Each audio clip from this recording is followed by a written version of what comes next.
आज की क्लास समझ लें कि कोर क्लास है। कोर क्लास से मुराद ये है कि अगर आपने जो चीज़ें आज डिस्कस होने वाली हैं उस पर अमल कर लिया तो आपकी जो एक्यूरेसी है वो काफ़ी हद तक बेहतर हो जाएगी। एक चीज़ ज़हन में रखिएगा जो कि मैं पहली क्लास से बताता आ रहा हूँ कि जो भी चीज़ें डिस्कस की जाती हैं, चाहे वो आईसीटी है, एसएमसी है या बीएसए है या फंडामेंटल्स है, वो 100% काम नहीं करते, ठीक है?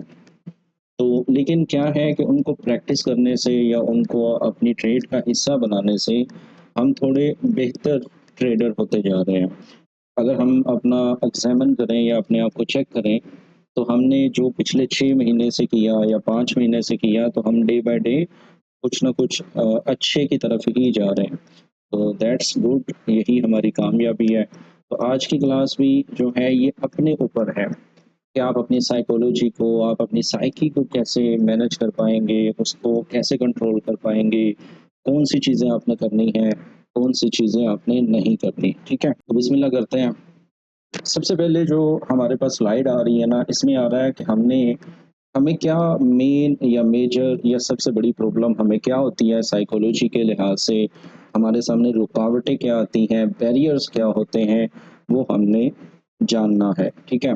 तो सबसे पहले जो आपके सामने ये लिखा हुआ है फ़ियर ऑफ मिसिंग मूव, जिसे फोमो भी कहा जाता है, फ़ियर ऑफ मिसिंग आउट, कि अगर हमने सोचा था ट्रेड करनी है, हम बाय का सोच रहे थे और मार्केट मूव कर जाती है, ठीक है? तो जब मार्केट मूव कर जाती है ना, तो हम ये सोचते हैं कि यार ये तो मार्केट मूव कर गई है। फॉर एग्ज़ाम्पल मैं मिसाल दे रहा हूँ कि हमने ट्रेड सेटअप बनाया था 2350 गोल्ड का बाय का, और गोल्ड जो है वो 2375 पर है या 2370 पर है, क्योंकि $20 की मूव हो चुकी है। इट्स बिगर मूव, 200 पिप्स जो हैं। तो हम क्या कहते हैं कि चलो अभी हम जो है ना एंटर हो जाते हैं, हम बाय कर लेते हैं, लेकिन दैट इज़ रॉन्ग, क्योंकि आपको पता है जब एक मूव हो चुकी होती है जिसे एक्सपेंशन कहा जाता है या इम्पल्सिव मूव कहा जाता है, उसके बाद रिट्रेसमेंट तवक्को होती है, ठीक है? तो उसके बाद रिट्रेसमेंट हो सकती है, वो 70 से अगेन 50 पर भी आ सकता है, वो 50 से नीचे भी जा सकता है। तो हमने ये वाला जो डर है, फ़ियर ऑफ मिसिंग मूव का, इसको निकालना है डे बाय डे, ठीक है? अगर एक ट्रेड मिस हो गई है या हम उस मूव को कैच करने में नाकाम हो गए हैं, तब हम क्या कर सकते हैं, हम वेट करेंगे कि हमारा जो नेक्स्ट सेटअप है वो बन जाए और फिर हम उसमें एंटर हों, क्योंकि मार्केट जो है वो कहीं भी नहीं जाएगी। ये नहीं हो सकता कि मार्केट जो है वो, मिसाल के तौर पे एक दफ़ा उसने हमें बाय की एंट्री दी है और दोबारा वो एंट्री नहीं देगी, ठीक है? ये मुमकिन नहीं है।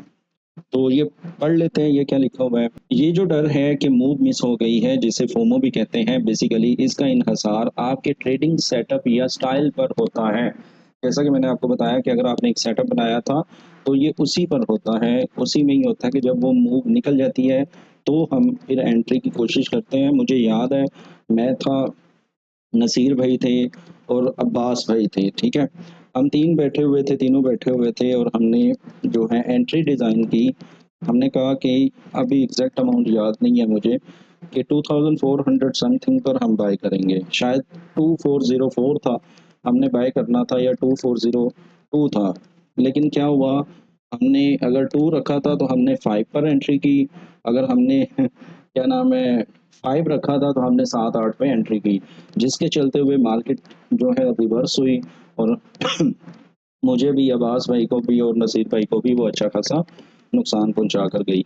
रीज़न रीज़न यही था कि हमें ये डर था कि यार ये मिस ना हो जाए, ये मिस ना हो जाए, ये मिस ना हो जाए, और फिर हमारा बैलेंस ही मिस हो गया। नसीर भाई, अगर आप कुछ कहना चाहें तो? जी, जी, बिल्कुल सर, ऐसे ही हुआ था। ठीक है। तो कहने का ये मतलब है कि हम इसी चक्कर में थे कि यार बाय मिस ना हो जाए, और हम जल्दी बिल्कुल से, सर, मूव ना हाथ से निकल जाए। हाँ, और हम जल्दी से एंटर हुए। जब हम जल्दी से एंटर हुए तो फिर वो मेरा ख़्याल है 63 पे गया था, 2363 पे। तो मैंने तो 1 करोड़ ट्रेड और लगा दी थी जब नीचे आई ना, दिस वो इज़ बेचारे थिंग, पकड़ के नीचे आ गई। यही वो चीज़ है कि हमने इस फ़ियर पर अपने आप को काबू में रखना है। सेटअप ज़रूर था, सब चीज़ें थी और हम उसमें एंटर हो गए थे कि ये मिस ना हो जाए, ठीक है?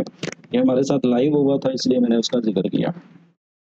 और जब ट्रेड या मूव मिस हो जाती है तो हम इस डर की वजह से फिर गलत ट्रेड में एंटर हो जाते हैं, ठीक है?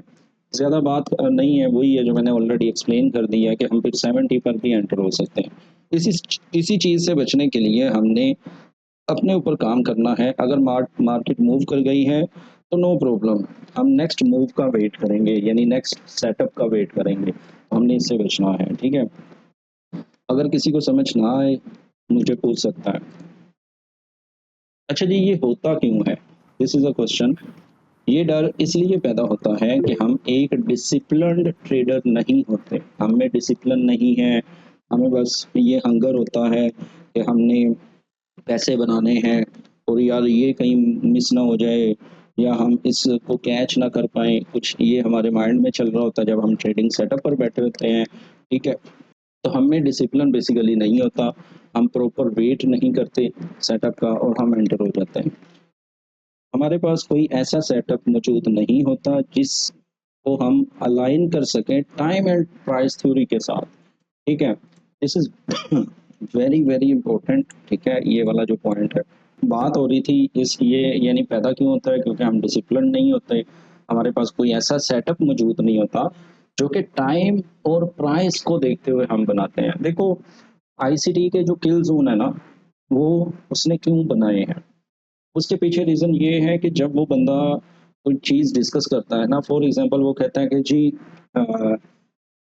क्या नाम है, एशिया सेशन में, टोक्यो सेशन में मार्केट अक्यूमुलेशन करेगी, यानी रेंज करेगी। तो हमने विटनेस किया इस चीज़ को कि मार्केट रेंज करती भी है। लंदन में क्या होता है कि वो मैनिपुलेट करेगी और वो कभी हाई लेती है, कभी वो लो ले लेती है। वैसा भी हमने विटनेस किया है। और फिर न्यूयॉर्क सेशन में डिस्ट्रीब्यूशन भी हमने देखा है। दैट्स व्हाई कि आप कोई भी सेटअप बनाए, चाहे वो आप वीएसए बनाते हैं, चाहे आप फंडामेंटली देखते हैं, कोई भी सेटअप आप देखना चाहते हैं, आईसीडी, एसएमसी, व्हाट्सोएवर, आपने टाइम एंड प्राइस को ज़हन में रखना है, ना कि रात के 12 बजे, ठीक है? जैसे अभी हम बैठे हुए हैं और उठ के ट्रेड ले लेंगे, मुझे ये नज़र आ रहा था। भाई, जब तक आप डिसिप्लिन, रूल्स, इन चीज़ों को फॉलो नहीं करेंगे, आप कई ज़्यादातर चांसेस है कि आप जो है गैम्बलिंग के चक्कर में हैं और इन चीज़ों को आप फॉलो नहीं कर रहे। तो दिस इज़ वेरी इंपॉर्टेंट, इसलिए मैंने इसको जो है रेड मार्क कर दिया ताकि आपको पता चले। ये बात ज़हन में रखिएगा, अगर आप कोई ऐसा ट्रेडिंग प्लान रखते हैं जिसमें आपको ये नहीं पता कि वो किस टाइम बनता है, तो फिर आप एक इनवैलिड सेटअप को ट्रेड कर रहे हैं, ठीक है? जैसा कि मैंने ऑलरेडी बोल दिया है, जिसे उर्फ़ आम में सट्टेबाज़ी या गैम्बलिंग का नाम दिया जाता है, ठीक है? तो ये इम्पोर्टेंट चीज़ थी, इसको आप ज़हन में रख लें। अरे यार! अच्छा, इसके बाद हाउ टू ओवरकम इट, इस पर काबू कैसे पाएँ? वेरी सिंपल, अपने ट्रेडिंग सेटअप को डिज़ाइन करें, उसके साथ टाइम प्राइस थ्योरी को देखें और फिर डिसिप्लिन्ड हो जाएँ। जो रूल्स आपका सेटअप कहता है, उसी को फ़ॉलो करें बनिस्बत कि आपका दिल या आपका माइंड क्या कह रहा होता है, ठीक है?